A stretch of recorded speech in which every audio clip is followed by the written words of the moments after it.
আশ্বাস দেয় নাই। আমরা ওনাদের কাছ থেকে একটা আশ্বাস চাচ্ছি, 1 নাম্বার। আর 2 নাম্বার কথা হচ্ছে, ওনারা বলছে সংসদে এবং বিভিন্ন সংবাদ সম্মেলনে যে গ্রাহক তার স্কিম অনুযায়ী টাকা পাচ্ছে, এটা বাংলাদেশ ব্যাংকের ওয়েবসাইট থেকে ডাউনলোড কিছু স্কিম। এই স্কিমে প্রতি 3 মাস পর একজন করে 1 লক্ষ টাকা পাওয়ার কথা, কিন্তু আমরা কোনো আমানতকারী এই 1 লক্ষ টাকা পাচ্ছি না। আমরা এই 1 লক্ষ টাকা চাই আমরা। আর তৃতীয় বিষয়টা হচ্ছে যে পুরনো আমাদের যে দাবিটা, যে 24-25 সালে যে মুনাফা অলরেডি আমরা খেয়ে ফেলছি, অলরেডি উঠে ফেলছি, সেটা ওনারা বলতেছে যে আর মুনাফা দিবে না। তাহলে আমাদের মূল টাকা থেকে কর্তন দিবে। আমাদের একটা প্রপোজাল, সেটা হচ্ছে আপনারা পুরানো টাকাটা ধরেন না, পুরানো মুনাফাটা দিয়ে দেন, বরঞ্চ এখন যে আপনারা 9.5% দিচ্ছেন সেটাকে কমাই দেন, সেটা আমরা মানতে রাজি আছি।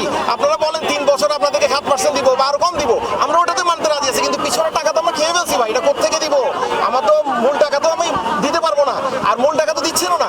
আর এই মূল টাকাগুলো অলরেডি ট্যাক্স দেওয়া হয়েছে, জাকাত দেওয়া হয়েছে, এগুলো হিসাব কেমনে করবো? এটাই হচ্ছে আমাদের দাবি।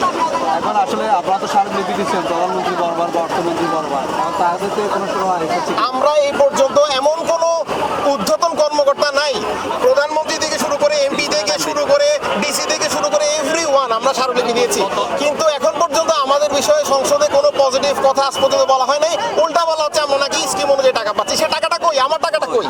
আমি আমার স্কিম অনুযায়ী টাকা কেন পাচ্ছি না? এখানে যে কোনো কাউকে জিজ্ঞেস করেন, কেউ পাচ্ছে না, কেন পাচ্ছি না? তো ওনারা বলতেছে পাচ্ছি, সে কই টাকাটা? সেটা কোথায়? কে নিল টাকাটা?